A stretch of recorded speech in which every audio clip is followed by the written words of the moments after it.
16 বছর বিশেষভাবে দুটি বিষয়কে কেন্দ্র করে, দুটি হাতিয়ারকে ব্যবহার করে এদেশের মানুষের উপর নিপীড়ন চালানো হয়েছে। এক নম্বর হাতিয়ার ছিল মুক্তিযুদ্ধ আর রাজাকার খেলা।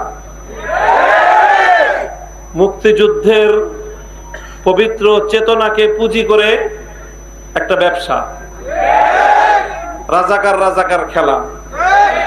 যাকে তাকে তখন ধরে রাজাকার বানিয়ে দেওয়া, যাকে তাকে তখন ধরে মুক্তিযোদ্ধা বানিয়ে দেওয়া। দুইটা মেশিন তারা স্থাপন করেছিল। এক মেশিনে ঢুকলে মুক্তিযোদ্ধা হয়ে বের হয়, আরেক মেশিনে ঢুকায় দিলে রাজাকার হয়ে বের হয়। এই ছিল প্রথম খেলা। দ্বিতীয় খেলা হলো কর্মসূচি দিল হেফাজতে ইসলাম, কর্মসূচি দিল জামাতে ইসলাম, কর্মসূচি দিল বিএনপি। যাদের কর্মসূচি তাদের খবর নাই, সকাল থেকে রাত পর্যন্ত, সন্ধ্যা পর্যন্ত পাড়ায় পাড়ায় ছাত্রলীগের যুবলীগ।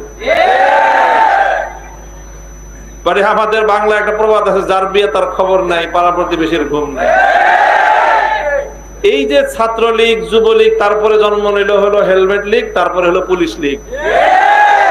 এইভাবে সব জায়গায় লীগ বানায় দিয়ে সমস্ত ধর্ম, সব শ্রেণীর পেশার মানুষকে অতিষ্ঠ